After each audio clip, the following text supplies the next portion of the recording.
Hello everyone and welcome to my Platinum review of Resident Evil 7 Biohazard.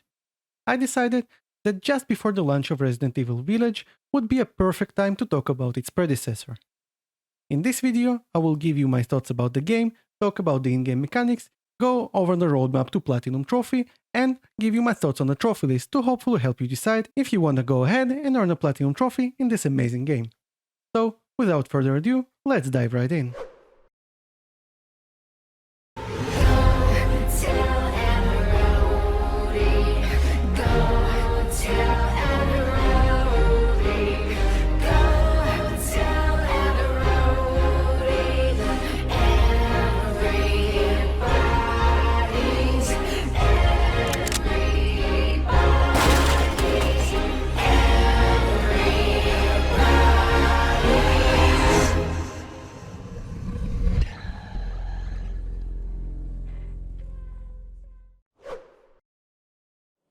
You might feel discouraged to try 7th game in the series if you haven't played the previous entries, but I'm here to tell you, you have nothing to worry about, and you shouldn't have any issues starting your journey with Resident Evil franchise starting from this game. We are following Ethan Winters, a new character in the series, who went to a farm in Louisiana looking for his wife Mia, who has been missing for the last 3 years.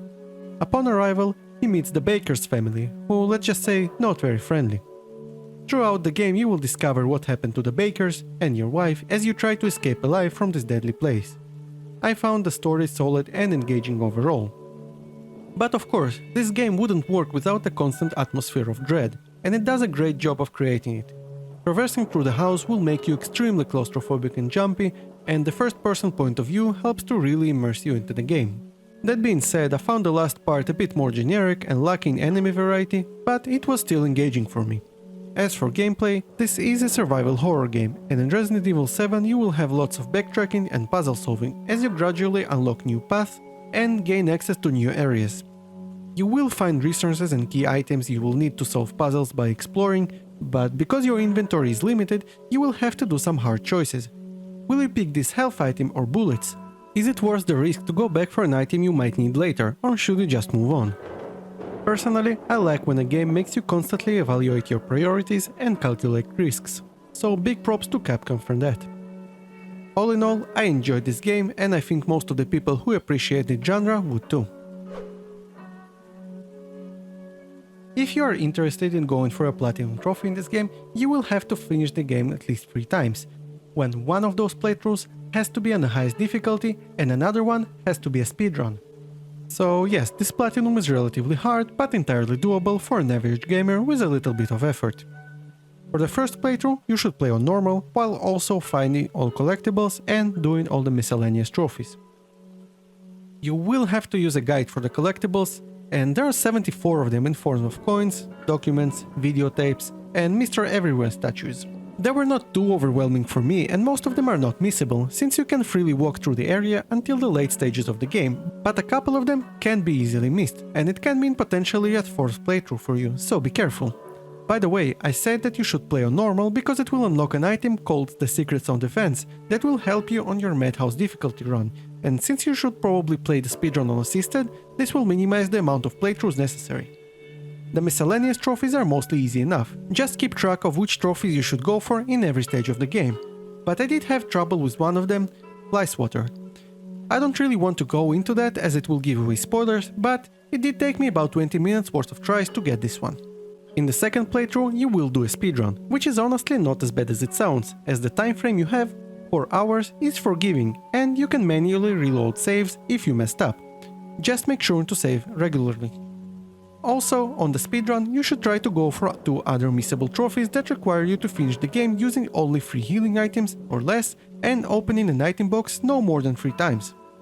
It's not hard at all to finish the game without using healing items, since on assisted you take less damage and your health partially regenerates. Not by much though, just enough to survive. Combine it with the fact that your health regenerates all the way in most of the major cutscenes and you should be good. To be fair, there was one boss fight I struggled with because I wanted to finish the game without using healing items at all, so I was pretty low going in and refused to heal, but this one is actually on me and my stubbornness. Not using item boxes more than 3 times is a bit trickier, because you are forced to use them in one point of the game, so no room for error there. You will have to be very precise with your inventory management, although there is a small workaround. If you die in a boss fight a few times, you will be offered to arrange your inventory and it won't count for an item box usage. But I would recommend against using this method, especially on a speedrun, because pressing continue instead of manually reloading save file adds to your time. What makes it even harder is your muscle memory of opening item boxes when entering the safe room, so keep track of your item box and healing items usage in the statistics tab and reload save if you messed up. Beating the speedrun will grant you an access to a circular saw, a weapon that will make the next stage considerably easier. The last thing you should do in your speedrun is to go for the second ending. In one point of the game you will have to make a choice. Just make sure to make an opposite one this time around to get an alternative ending. The third playthrough on the Madhouse difficulty is going to be by far the hardest step in this platinum journey. You die quicker, the enemy spawns are different, and in order to save your progress you have to use tapes you found throughout the game, so you can't really save whenever you want. There are a couple of autosaves throughout the game though, just not nearly as much as on the easier difficulties. In my personal experience, I really struggled in the beginning, but after a few hours I got used to it and began making progress. The hardest part for me was one of the boss fights, 2/3 of the way in, and it took me around an hour to actually beat this section. But it was a smooth sailing after that. If you are persistent, you can beat it. Another thing to keep in mind, there is a different set of coins on Madhouse difficulty and, just like in your first run, you will have to collect all of them. It's very important to pay attention while playing, because if you die you will have to collect all the coins you already collected since your previous save. So check your stats regularly and use a guide to make sure that you have all the coins you should until this point. Trust me, you do not want to have to replay the game on Madhouse again because you missed one coin. Regardless, I found this difficulty fun after getting a hang of it, but not going to lie, the first couple of hours were brutal. Overall, the trophy list was enjoyable, fun and challenging, and it forced me to change my playstyle, which is a good thing in my opinion. Difficulty-wise, it is on the harder side, but still reasonable. You don't have to be a pro gamer to be able to beat it. Collectibles can be a bit annoying, but if you keep track of them and have a couple of save files you can reload in case you messed up, you should be fine. Speedrun is reasonable, especially if you follow along someone else's run, so you don't need to have a lot of skill to be able to beat it. I personally enjoy speedrunning trophies, so this was actually a icing on the cake for me. Now for the main question, should you go for a platinum trophy in this game? I think it kinda depends. If you like Resident Evil or for that matter survival horror games and don't mind putting in a little effort, you should probably go for it. Getting this platinum will feel rewarding, since you actually need to work relatively hard to be able to get it.